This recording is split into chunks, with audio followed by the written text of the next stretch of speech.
How you doing, Jeff Colson? Jeff Colson Live, brought to you by Junior Hockey Advisor. It is Monday instead of Sunday, and this keeps happening. Quit making excuses, Jeff. At least you're broadcasting. We get something out there. Got an exciting night tonight. We are going to cover a lot of issues. If I look disheveled, I am. If I look tired, I am. If it looks like the world's falling apart behind me, it kind of is. We're downsizing right now. We're going from our beautiful house in Pittsford, New York, and we're moving over a town into a townhouse. And it is taking a lot out of me. Came back from Blaine, and we've been working, not 24/7, but it sure seems like it. You're trying to get all the boxes loaded, moved into storage, waiting for the keys in the new place while getting this one on the market. A lot of fun. If you've been through it, you know what I'm talking about.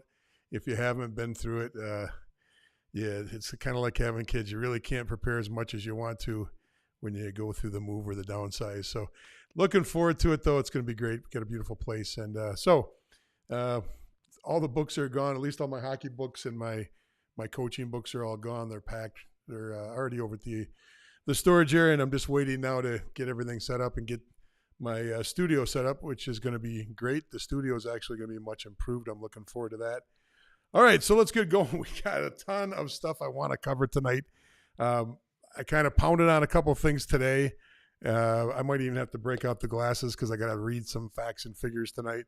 Hey, I wanted to share something with you before we get rolling. I also got to tell you who I am and what I do because I know we've got another 100 and some odd new people. But here is, for those of you that do chat with me, if you are trying to, especially the people that are watching on Facebook, as you're watching on Facebook, if you just throw this into your browser and then hit, show my name in the comments as like a yes, no kind of thing, this will make it so it doesn't show up as Facebook user. It'll actually start showing up with your comments with your identifier on them, your icon, your picture, and your name. So it makes my life a lot easier when I know who it is instead of just Facebook user. It's kind of sterile and bland when it shows up that way. So take a second, throw that into your browser. It will bring up a page that shows you how to get in. I think it's just a one-click button. I think you just click it one time and then it works from there on out. Hey, while you're at it, throw on where you're from, where you're watching from, and say hello. Would love to see who's out there and who's involved tonight. So the thing I want to get to is the two issues I want to get to in detail are the CJHL polls, and I also like to get to the BCHL statement that they put out about trying to improve junior hockey in Canada. Both relevant to Canadians and Americans, and I think you'll be interested. I think it'll be extremely interested. I think you will be extremely interested in this information. Okay, I got to look at the screen here to make sure I'm balanced. Okay, there we go. All right, I have a dysfunctional face, and glasses usually look like this on me at all times, so I got to kind of keep that. And it's even worse when I'm flying because I got the headsets on. I go to put glasses on, and then they're always like this when I'm flying. So hopefully I get them decently for you so I don't look completely awkward, which I am. All right, so who am I? I'm Jeff Colson. I've been at this for 35 years. I've been at it as an NCAA coach. I've been at it as a junior owner of different level leagues, several different teams that I've been an ownership or a general manager on, and also have been a coach. And along with being a coach, I've also been working in player development in some way, private lessons, clinics, camps, running complete organizations. So I've touched a lot of this, and of course I've been a parent of two lovely children that have gone through the ranks all the way up into the NCAA ranks. And they've actually knocked off a couple national championships along the way, which I'm pretty proud of. Probably more so than they are. Honestly, the older they get, that means less to them than it does to me. I kind of enjoy looking at their pictures much more than they do, and their videos. I'm still a parent, still a dad, even though I do this. And a lot of people, there's a lot of people out there like me.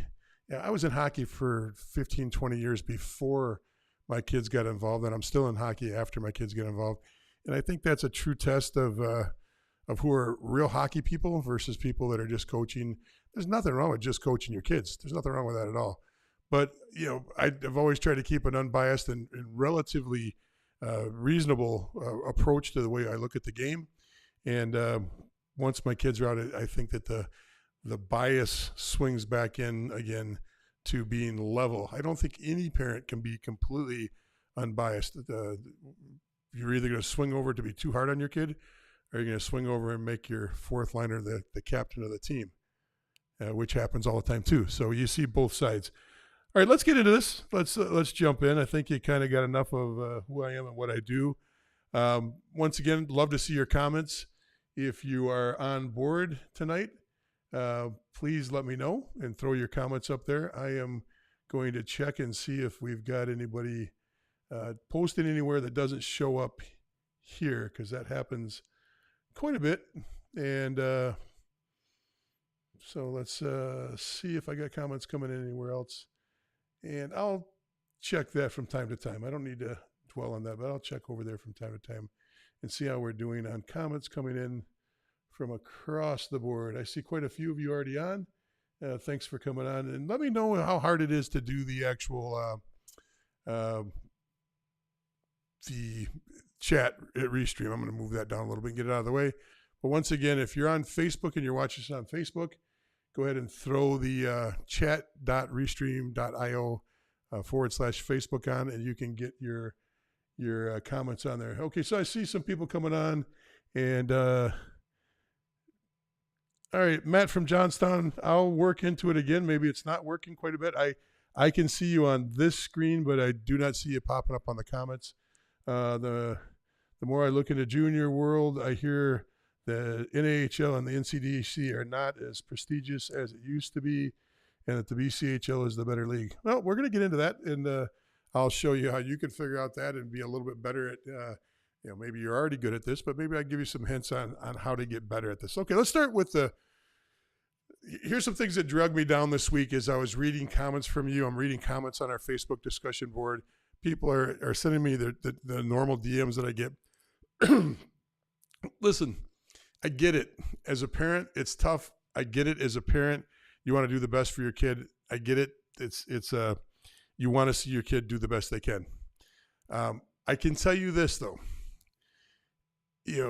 There's not much logic from my end of it to see a comment come on board on any of the different platforms we have that says my son's 18, my son's 19, my son's 20, and he really wants to play juniors. Okay, that's great. So there's a lot of layers to unpeel on this. First of all, my first reaction is a little bit of a wince with older players and parents seeking information on how to get their kids to juniors. I get it. There's outlying markets that it's tougher to get information, but everybody has the internet. Everybody has social media. It's not as hard as it used to be. That's why we exist. That's why the Junior Hockey Advisor is there, is for parents to find out information on how to do this. We have a video saying you're in your last year of juniors and you want to play college hockey. What do you do? We've got other videos walking you through all the different steps of the process with or without advisors. But what I wince about is because, there's probably 15 or 20 of these in different areas, on Facebook, on Twitter, coming directly to me. And it just, over the last probably 6 to 10 days, I want to summarize there's no one that just put me over the edge. It wasn't a straw that broke the camel's back. It was more of a culmination. Talent and work ethic.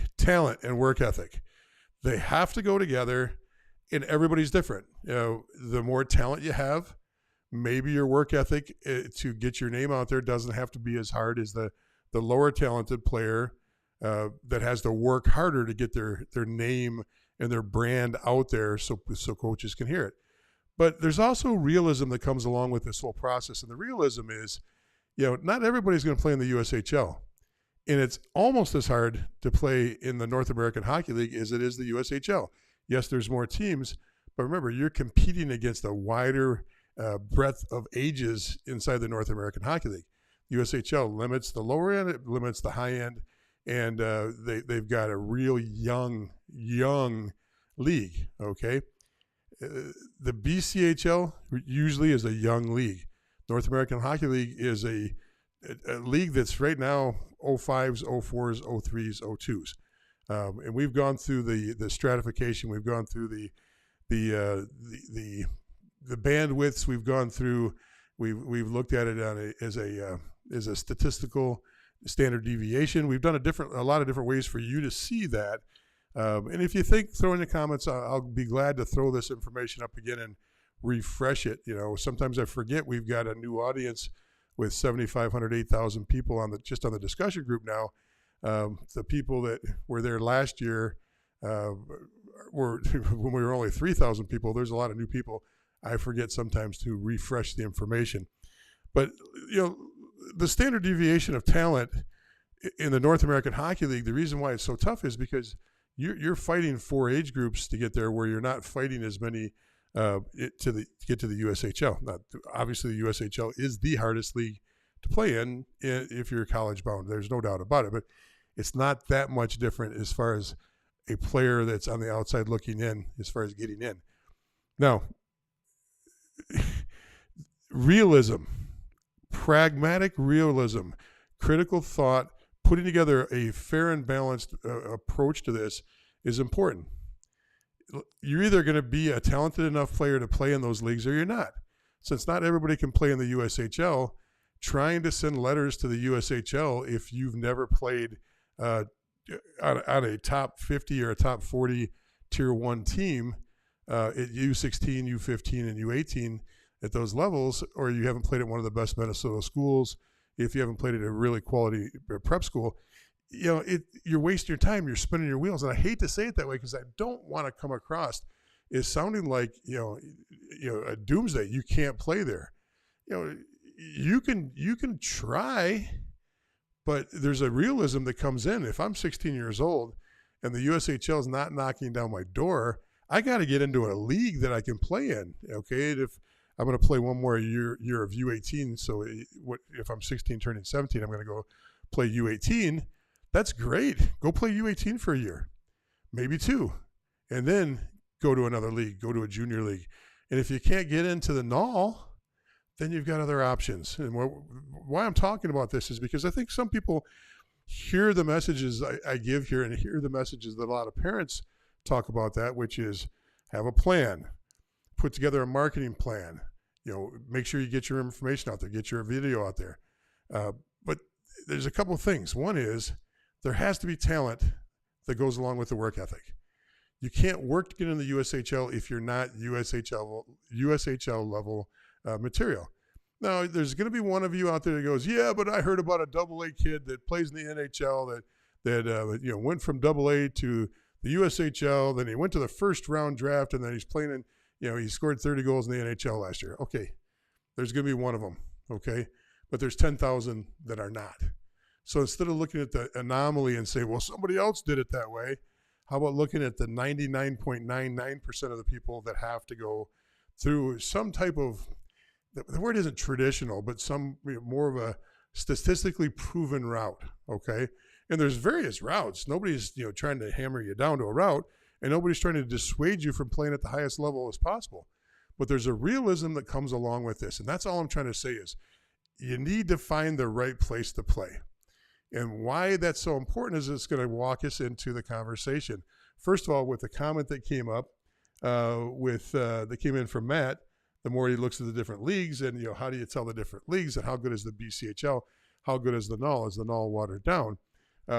It's a relative term there, watered down, because watered down in relationship to what I would agree to you. There's a lot more teams, but I'd also agree to you that we're now pulling players from all of North America, when 10, 15 years ago we were pulling from the Midwest, we were pulling from the East Coast and Minnesota. That was it. Basically, you're getting your players from Minnesota, Michigan, and New York, Massachusetts. That was it. Now California is coming as a big player. Florida is coming in as a player. Texas is coming as a player. Arizona is coming into a player. So to say it's watered down, but I don't want to get ahead of myself here. I really want to focus on this. Let's say hi to a couple people, then I'm going to get into what I was trying to talk about there a little bit. Jack, good to see you. Thanks for coming on from New Hampshire. Facebook user says the BCHL didn't have any teams on the CJHL list. And from my research, they actually only contributed to 12% of D1 signings last year. But everyone says the BCHL is the best pathway. We're going to get into that. I will help you with that. I think your statistics might be a little bit off on some things, but I'll try to help you with that. Sean's on from Lowell. Nice to see you, Sean. They want kids that are already committed and want to develop to be ready for college hockey. That's absolutely right. We'll get into that a little bit too. Once again, trying a different way. I threw that up there, the chat at restream.io.facebook or /Facebook to see if that would throw any comments up. If you are trying to comment and are trying to chat, I'd love to hear from you. I'd love to know where you're on from and what platform you're on. I can see all these are, I'm getting all the Facebook comments. I'm not getting the LinkedIn or the Twitters right now, but that's okay. Yeah, that's okay. We'll figure out why that is in a little bit as we go along, maybe. So anyway, let's get a screen up here so I can show you. That's the Restream screen. You don't need to see it. This is not a screen you need to see either. What I want to get over to is I want to get over to this CJHL screen, which is right here. Okay, so here's the poll. I'll get it fixed so we can all see it here in a second. And let's go to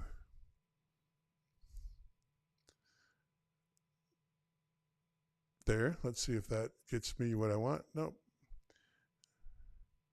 Seems like I'm relearning this every week. Okay, let me fix this over here.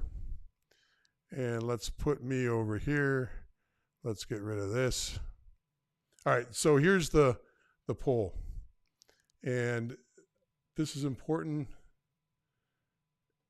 to kind of get an idea what this is. Now, the reason why the BCHL doesn't show up in this poll is because the BCHL withdrew last year for the first year from the CJHL. Now, the CJHL, this is the CJHL word right there. That's Canadian Junior Hockey League. That is the umbrella league of the OJHL, the MJ. That's the Quebec League. That's the Manitoba. MJ is Manitoba. The SJ is Saskatchewan. The CC is that's Central Canada. Basically, that's the outlying area around the OJ, the Ontario Junior Hockey League, which is more the centralized one. Let's see what else we got here. We've got the MHL is so MJHL is the Maritime League, and the MHL is the Manitoba League. I might have those backwards. I'll have to look. The other ones on here, AJ is the Alberta League. NOJHL is the Northern Ontario League, and the SIJHL is the Superior International Junior Hockey League. And that is 3 teams from the United States, 3 teams from Canada, and that sits up northern Minnesota and just above the border, Upper Peninsula and just above the border there. So I think we hit all the different leagues. Now, the reason why I call BS on this, and I'm going to show you a little bit. First of all, I put a video out, and I attached it to the rankings, the post that I put on Junior Hockey Advisor on the Facebook. I actually put the video that I do on this. I want to walk you through, and I'm going to go over to Elite Prospects now. So I'm leaving the CJHL list. Now, look what we got here. We've got an OJ team, an MJ, and that's Steinbeck, so that is Manitoba, a Quebec League. And remember Quebec being in third, that's important.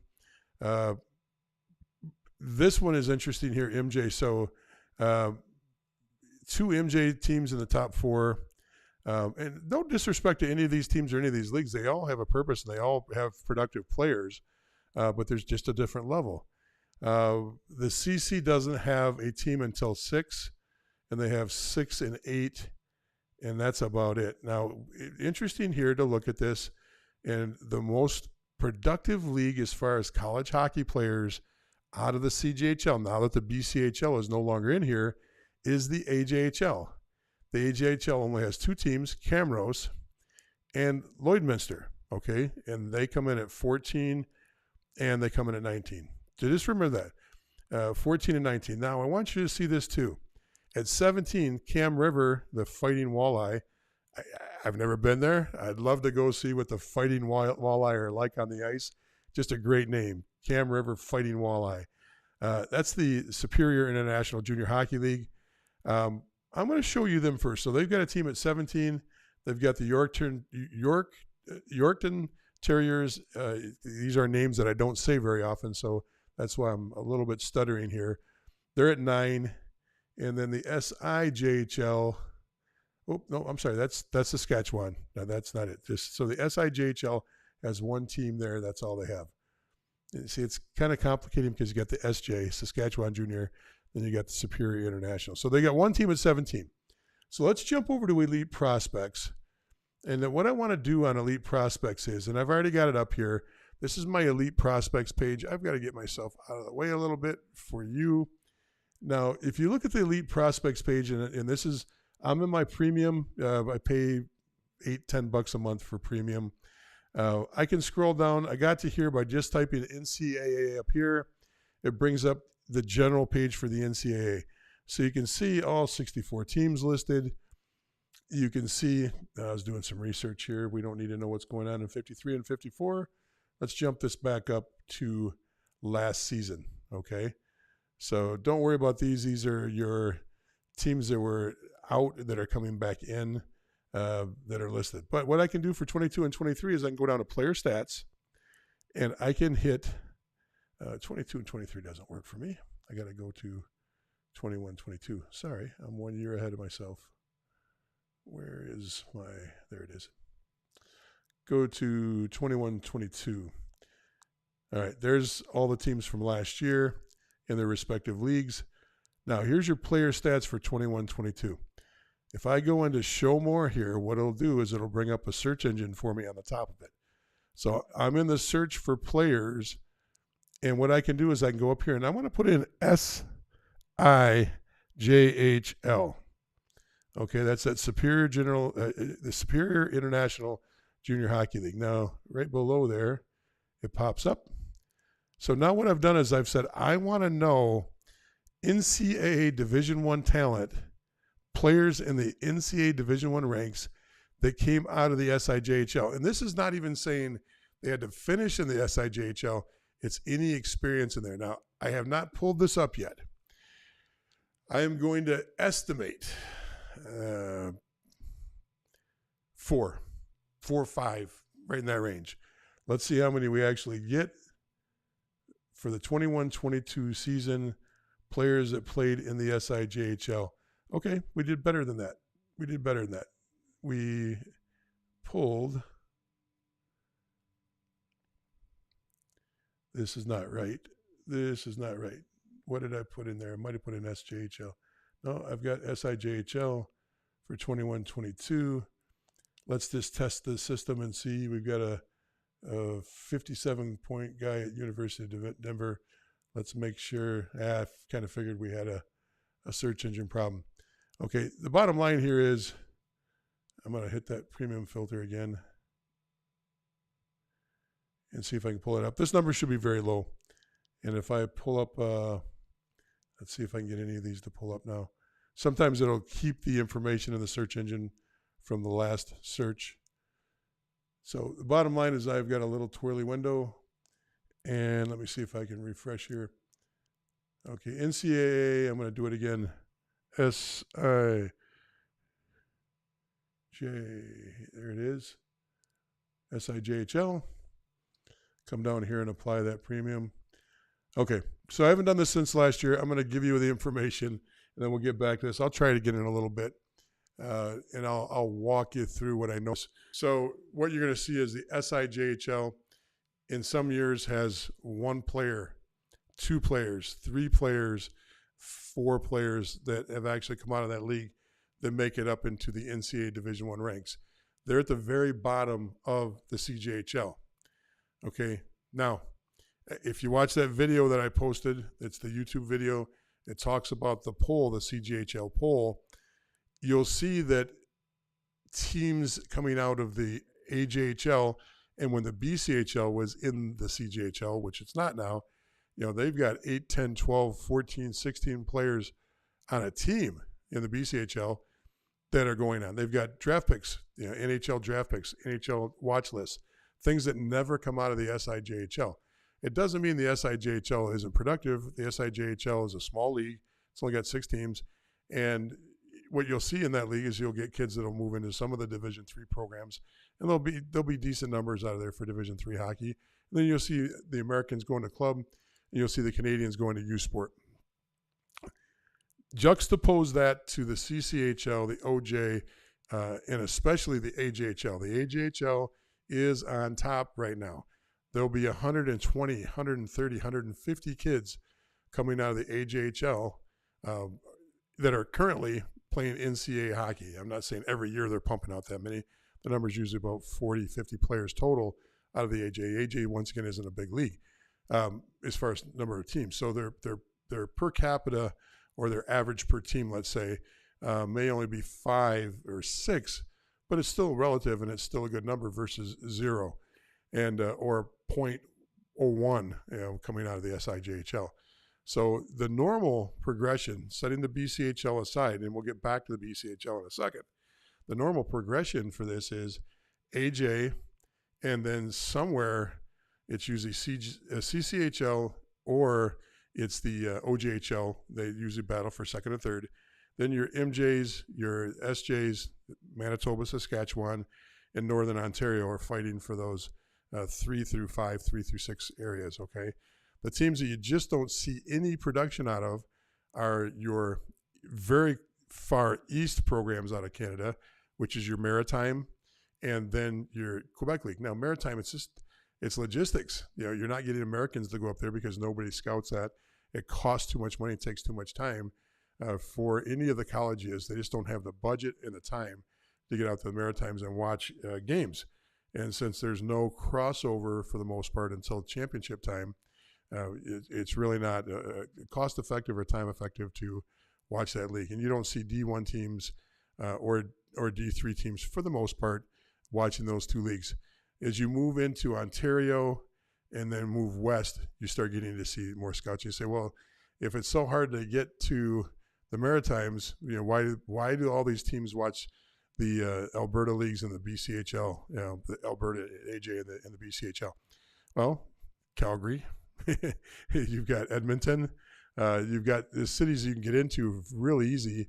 And if you're flying out of Toronto, which a lot of the New York programs will fly out of Toronto, they'll drive to Toronto and then fly across. Or if you're flying out of the States, there's daily flights to those areas where you're not seeing daily flights from Rochester, New York, or from Flint, Michigan, up into any of the Maritimes areas. You might see a flight a week or something like that.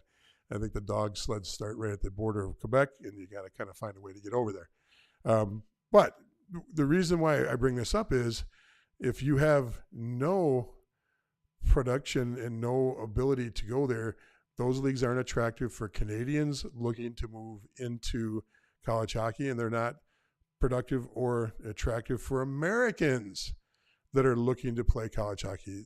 You'll see the least amount of Americans playing in those leagues, Maritime and the Quebec League. You'll see them, but they just won't be anywhere near the numbers that you'll see in the CC, in the OJ. Now, OJ is a big, big league. There's lots of teams in the OJ. Relatively small amount of Americans playing there, and that's because a lot of those teams really pride themselves on being a young feeder program for their local OHL team, their major junior team that is connected into the NHL, moving them up that way. So you'll see the numbers a little bit less.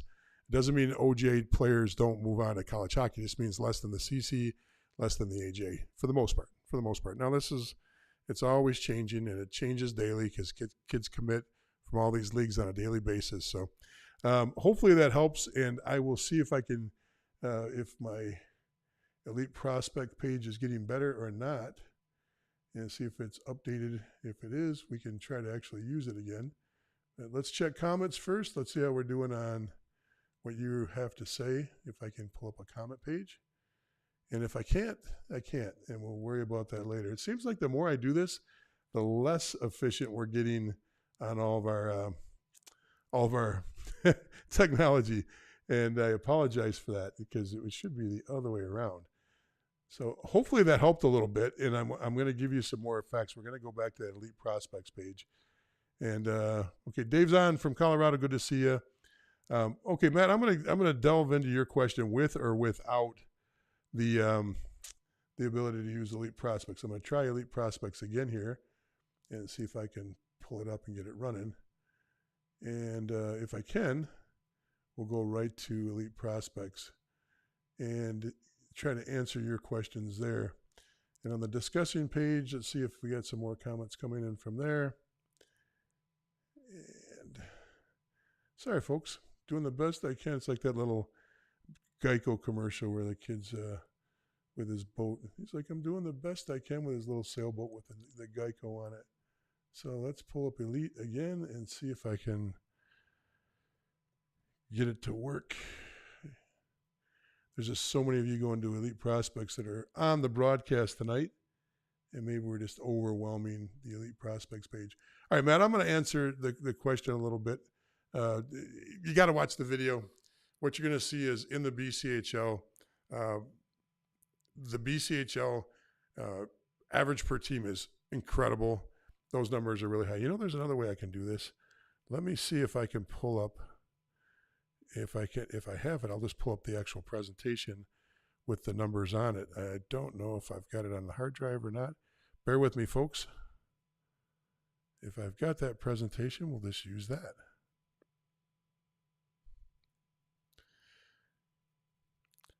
Anybody wants to sing a song while we're working on getting this information, go right ahead. Okay, search CJH.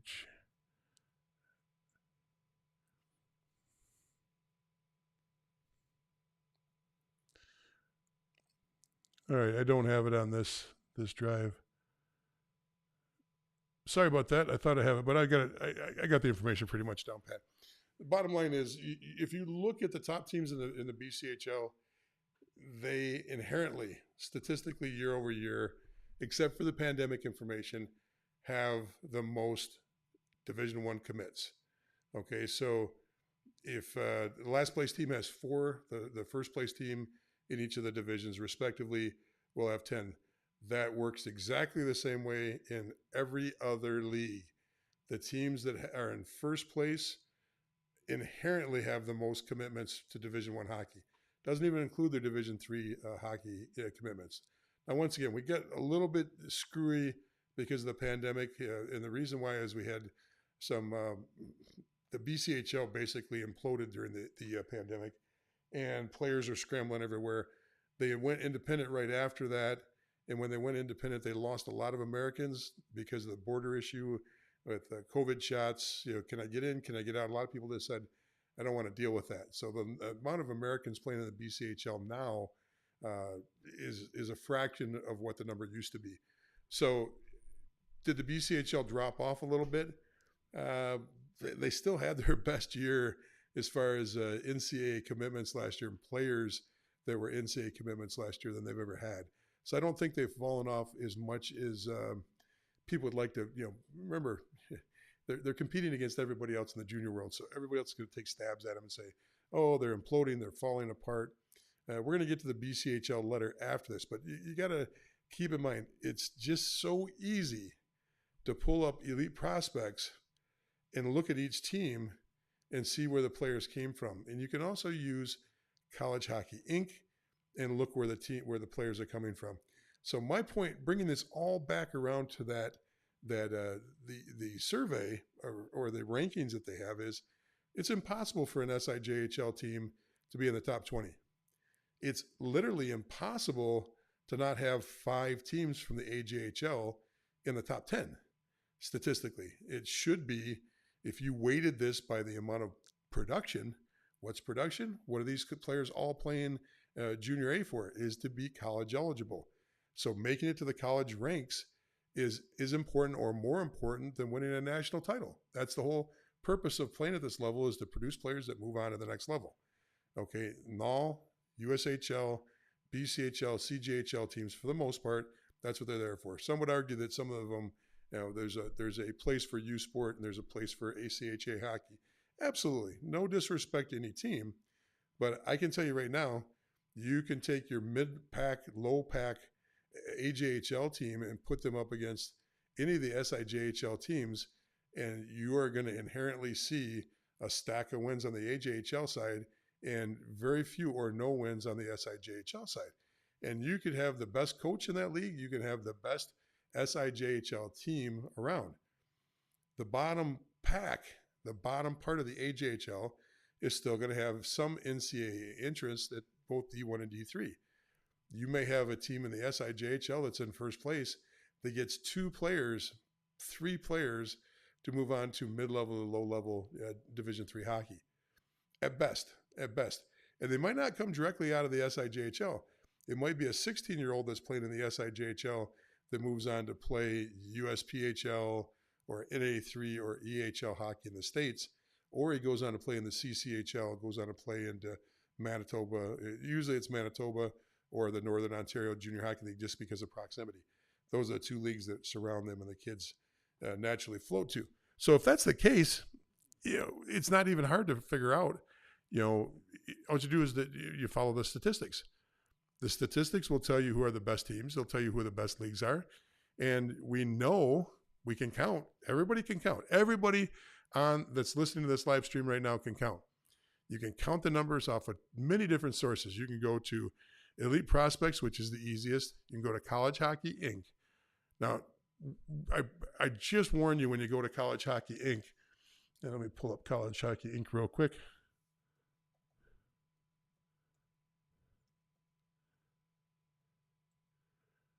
See if I can get this up for you. Okay, here's College Hockey Inc. And let me throw it back up on for you. We go over here to recruiting. And from recruiting, we go down to college commitments. Now, here's my list of college commitments across the board. All right. Now, the thing you got to be careful at when we look at this is current. That's the last player on 9/26. This Max kid here, who's playing right now for the USHL, in the USHL for Omaha, committed to Merrimack. Okay, that's great. But if he gets traded, it will show the latest team he's playing for, the current team. Okay, this does not show you the original team that they came from. So this is good for fresh. So if I'm looking right now and I want to know what's happened in the last week or two, these are all fresh and it tells me where all the players are coming from. And you can see right now, the emphasis this time of year is to pull from the USHL. Look at that. Your last 10, 15, 20 kids. But if we just scroll down a little bit and see what else is on the list, you're going to see, let's make that a little bit bigger for you. There you go. USHL is just dominating commitments right now, which is pretty normal for this time of year. But Fort McMurray, AJHL team right there. Brooks, there's a travesty. Brooks is arguably a top 5 program in the nation in any league. If not top 5, they're definitely a top 10 in any league. Any league. USHL, NCDC, NAL, you put any league. Now, I'm not talking about the major junior leagues. I'm talking about the college-bound leagues. This is a phenomenal program. That league right there, or that league, AJHL and Brooks, are not even in the poll. Brooks will beat everybody double digit in the SIJHL. It's just they're just so chocked with talent. There's a little guy named Cale McCarr. I think he played for Colorado, just won a cup. That's where he came from. He came from Brooks. He went straight from Brooks into college. He played 1 year of college hockey, and then he moved on to the NHL, and he's doing pretty good from what I hear. USHL, BCHL, Minnesota High School. That's pretty rare to see a commit this early in the year. Army, that makes sense because it's the Atlantic. But OJ, you see there, USHL, AJ, CC. You get a lot of great information on here just seeing where the most current commitments are. Now, once again, this is the list does not work as a it's not pristine when I go way deep into the list, because these kids are showing where they're currently playing in their college. But if I looked up Conway Cooper here, I'm probably going to see committed somewhere else. He probably committed last year. He was playing for Andover, and he probably committed when he was at Andover. So you got to realize it's the latest team here. While we're on this list, though, I'll show you a couple tricks on this list. Let's get back up to the top. Hopefully that helped. Let me know if that helped at all. I'd be very curious to hear what you guys have to say about that. But if I just pull up current team, now I can look at every team individually inside the USHL first, and you can see what they've got committed on the team right now. So you can see all the different USHL teams, and you can see their commitments that they're playing with. So, I mean, look at that. Virtually every person on the Sioux Falls Stampede is already a committed player. So as I'm doing this, I start out with the USHL. I just want to go down here and I'll show you. Now here's the Null. The Null is a late commitment league, meaning the USHL gets all the attention right now. Then they'll turn to this league, but you still see every team's got a few right now, some more than a few. Corpus, Chippewa, Janesville's got 6, 8. They got 2, 4, 6, 7. Johnstown only has 1. Don't worry, by the end of the year they'll have plenty more. It's just a league that has late. I don't want to call it late bloomers. They're later in the pecking order to get players, and they usually go USHL, BCHL, and then the Null. But the Null, as you saw up top, they still get them. The Northeast Generals is pretty loaded up, and you can see across the board. And this is not completely accurate because it hasn't caught up with everybody. The reason I know that is this team right here has probably 4 or 5. I'm part of that organization. I think we're at about 4 or 5, so that hasn't quite caught up yet with still being this early in the year. Now you go to the BCHL, you can see the amount of commitments across the board on each team.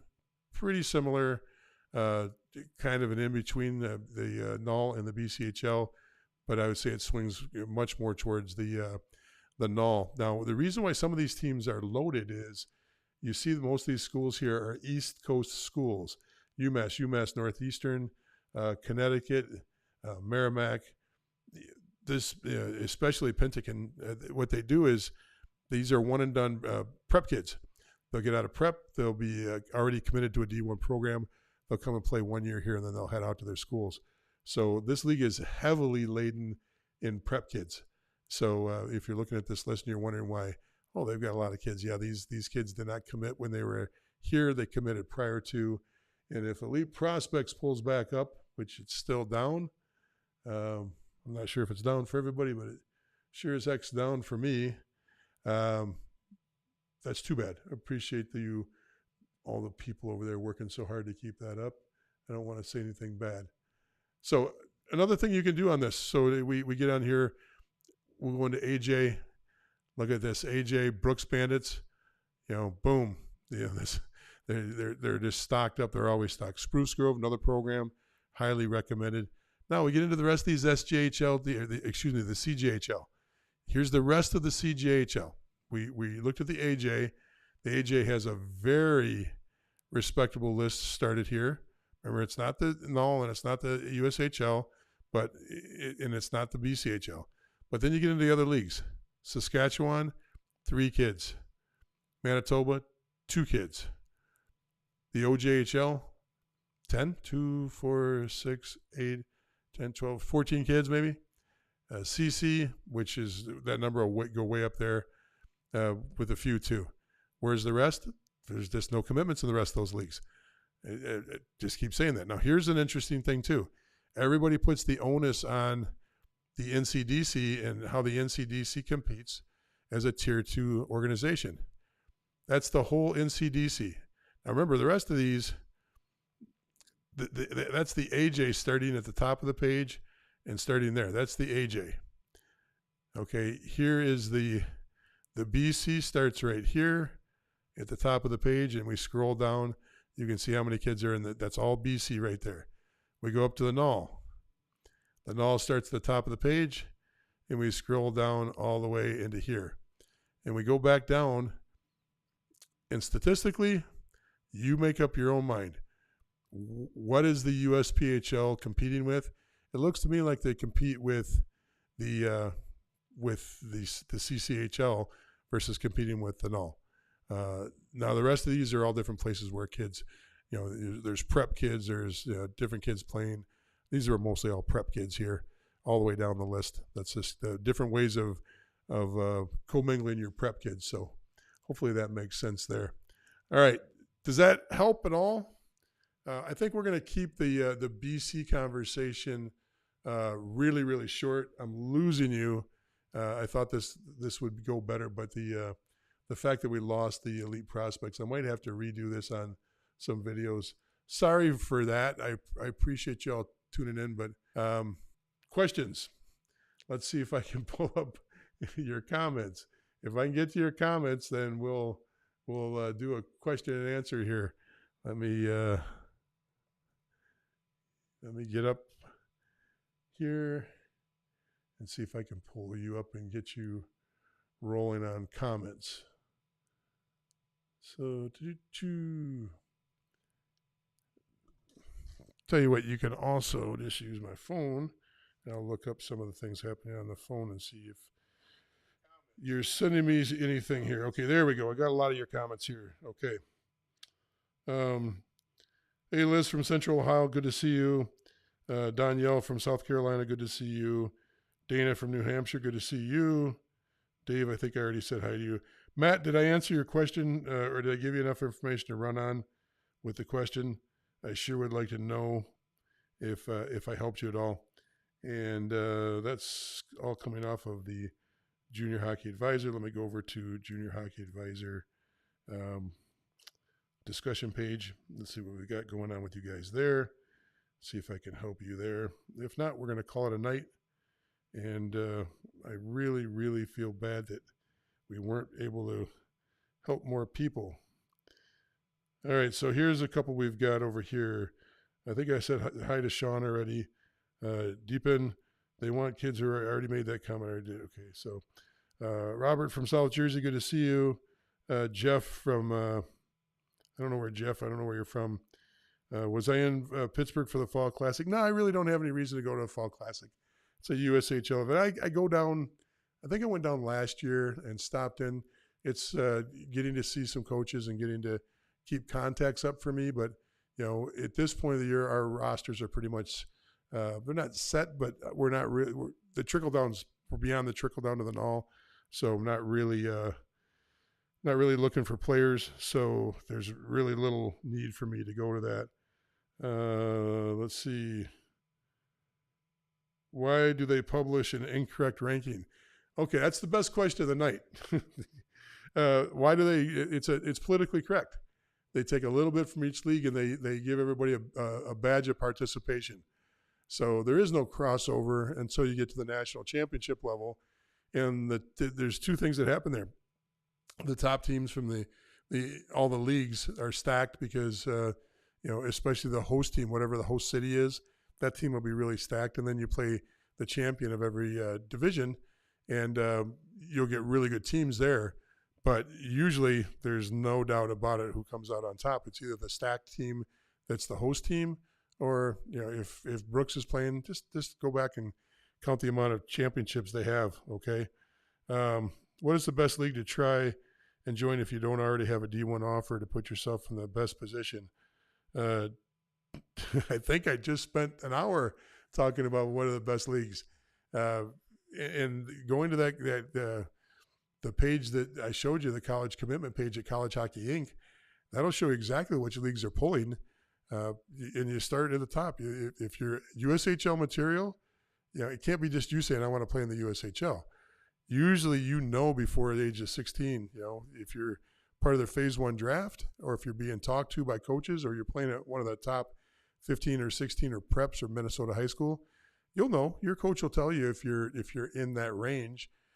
If you're not, then you're not USHL material at that age. Doesn't mean you can't, eventually grow into a role there. Maybe by 18 you get a shot at the USHL. then you move down the list. You move down and see, am I null material? Well, if you're 15 or 16, you're probably not null material because the vast majority of the players are older. That league's 70% are in their last year of juniors or the last year of juniors. So that's a tough league to crack when you're a younger player. It doesn't mean it doesn't happen, just the numbers are really slow or low in that side. So it's pretty easy to do. Anthony's watching. Good to see you on there.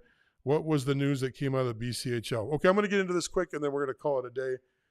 Once again, the audience is growing back up again, but the lack of internet connections has kind of hurt a little bit. Sorry about that. Okay, so the BCHL came out with this news today, and basically what it is the BCHL pulled out, and it was kind of mysterious. Why did the BCHL pull out? What was going on with this? And everybody knew that they were disgruntled. They didn't want to be a part of a model that was, the AJHL and the BCHL have a model of it's free to play, and at least up through the pandemic. Now, some things have changed in the BCHL, and honestly, I don't know what they're doing this year with the BCHL, but the AJ is still free to play. And when 5 seasons ago was the last time that I checked on how each team was doing individually, because I had a son up there.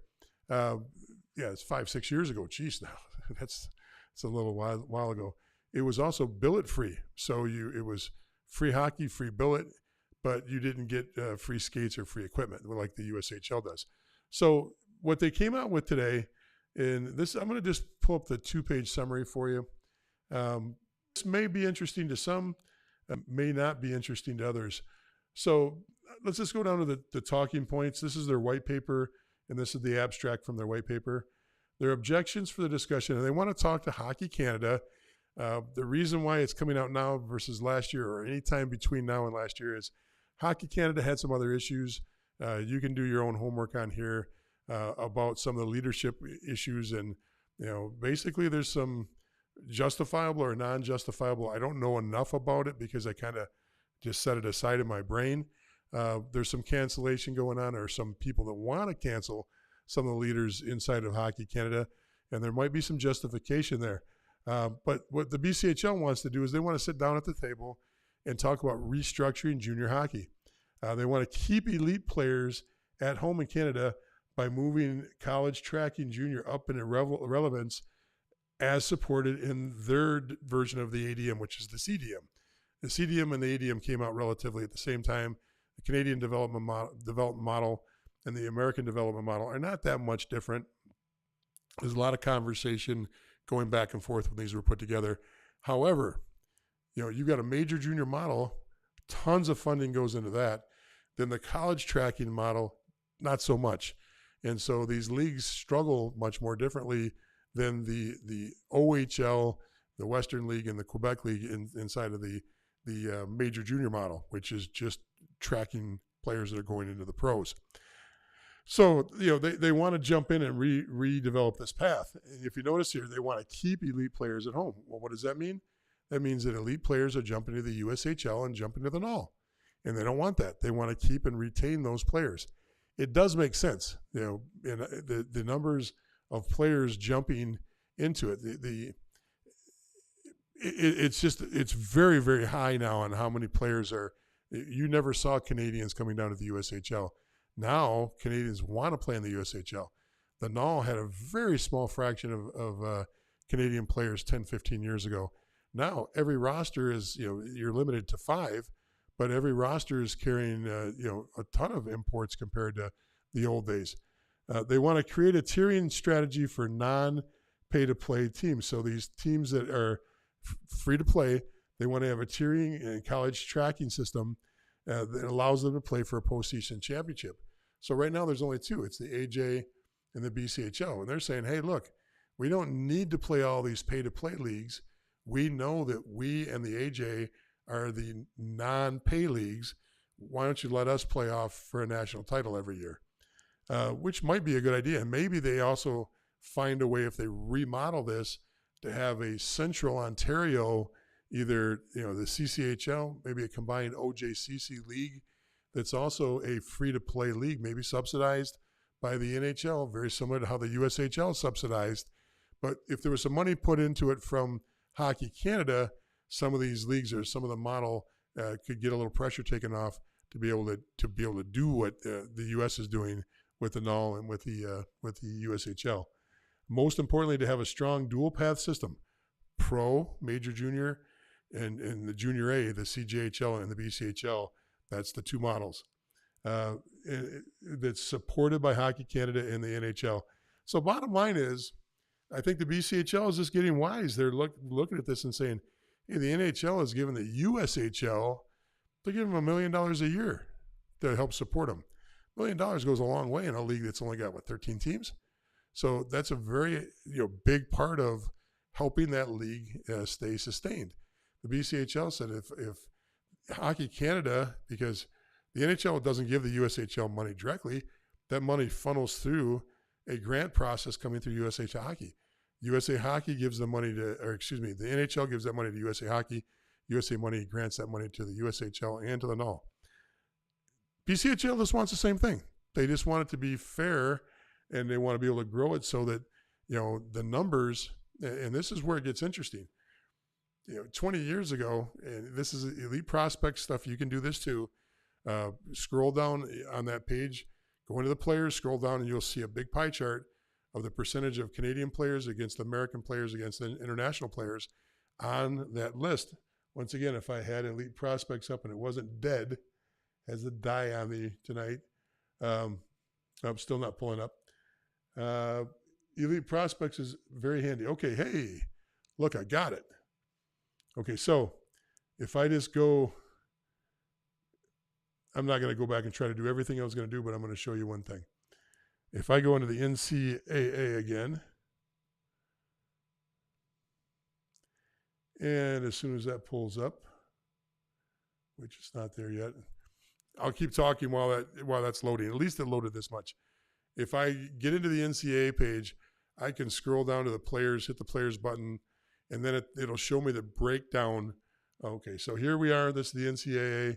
I go down to the players' stats, and right below that, I see the nationality stats. Right now, 27% is all the Canadian. That's all the Canadians in the league right now. And I say the league, NCAA Division I. U.S. is about 66%. If I go back on this, I don't know, I'll grab 2012-13 and see how we were doing there. 2012-13, just a little bit higher. Canada is falling off 2 or 3 percentage points. Go back a little bit more. You'll see at one point, I don't know how far I got to go back, but you go back far enough, it was 50%. And every year it gets chiseled off a little bit. Right there, they're at 33%. So it doesn't sound like much, but, holy smokes. You're talking about several hundred players less just over the last 20 years. U.S. is pretty much maintained mid-60s, and Canada's down into the below 30%. If I go back far enough, there's a point where it was 60-40 Canadians to U.S., and it's just completely gone downhill from there. That's free scholarship money. That could be $250,000 worth of free education for a kid. And Canada's saying, hey, look, when I say Canada, the BCHL saying, hey, look, we should be, participating at a much higher level. And if we change our system a little bit, we can tweak that and get it back to where, we keep these kids and they actually stay in our leagues and play juniors with us. And if the kid stays at Brooks instead of going to the NCDC, there's a good chance that, because what's happening is the Canadians aren't getting the looks that they would get if they're playing in the BCHL. That's what the BCHL's argument is. Let's keep these kids, get our numbers high. We'll get more kids up. We'll bring that percentage up into the Division I ranks instead of the Division III ranks. Is that true? I don't know, but it's a good argument, and hopefully that helps a little bit. Did that answer the question? I don't know if it did or not. Please let me know. Let's see if there's any other comments. All right, so I covered the BCHL. I covered the rankings. Once again, my suggestion is jump into, let me close this down here. Jump into the video I've got, and I'll show you where to get that. It's on the comments on the discussion page. But if I go into YouTube and I'll pull it up for you here so you can see it.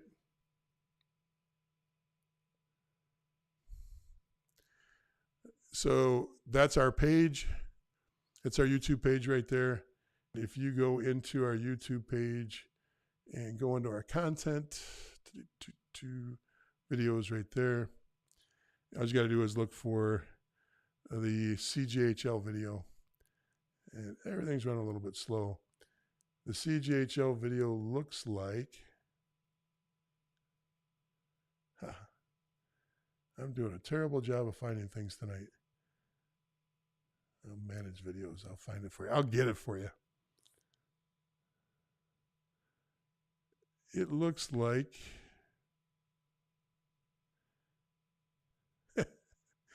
sorry folks, I'll do it by views. It's got a lot of views. There it is. Junior hockey rankings are worthless. That's the video. It is in the comment section. But if you watch this video, you will get a ton of information about how this ranking system is kind of just, it's a participation badge. Don't use that. Now, the last thing I want to say is, this has nothing to do with My Hockey Rankings. My Hockey Rankings is built very similar to the Kratch system. It's built very similar to how the college world uses to rank teams, which is pretty efficient, and it's all done on a statistical basis. You know, the more games that are played inside of My Hockey Rankings, the more it works. When I crack on these polls, and there's some arbitrary, very subjective junior companies out there that put out polls, it's all subjective. This poll is extremely subjective, the one in the CJHL.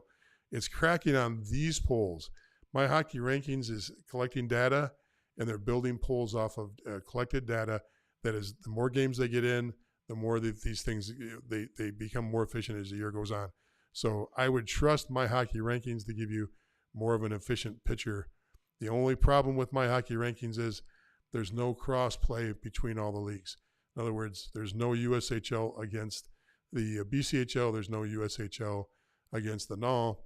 And of course, you know, the NCDC and the USPHL stays in their own lane too. So anyway, folks, I know it was kind of just combobulated tonight. Thank you for out there with me. I got some good information for you. If I didn't answer your questions, put them in the comments. I'll dig through and figure out why we didn't work on this. We did spend some time trying to find that restream button for you so that the names would come up. We thought that we got that worked out with restream. Then we lost the mesh. It usually drops all the comments from all the different, from the Twitters and from the LinkedIns and from all the Facebook platforms. And we got 4 different Facebook platforms, and it drops all the comments into one place. Obviously, whatever we did today took that away from me, so I was kind of flying a little bit blind tonight. But hey, that's the way it works. So if I didn't answer your question, throw it in the comments. I'll try to get to it. If I didn't give you the answer you needed, throw it in the comments what you think. And in general, just tell me what you think. You don't have to agree with everything. You know, I'm pragmatic, and I try to come at this very statistical based, but it doesn't mean you got to agree with me. If you got a different opinion on this, please let me know. And if I didn't explain something very well, let me know. I'll try to do a better job, and we can break this down a little bit differently when we've got full access to some of our screens. So have a great night, folks. Take care, and we will see you next week.